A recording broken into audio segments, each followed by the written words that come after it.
ত্রয়োদশ জাতীয় সংসদ নির্বাচনে ঢাকা ১৭ আসন থেকে প্রার্থী হওয়ার প্রস্তুতি নিচ্ছেন বিএনপির ভারপ্রাপ্ত চেয়ারম্যান তারেক রহমান।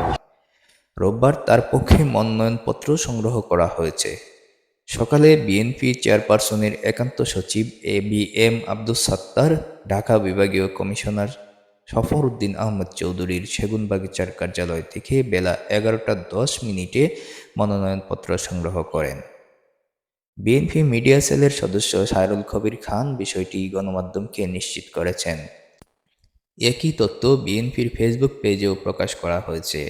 দলীয় সূত্র জানায়, দেশে ফেরার পর তারেক রহমান ঢাকা ১৭ আসনের ভোটার হওয়ার জন্য আবেদন করেছেন।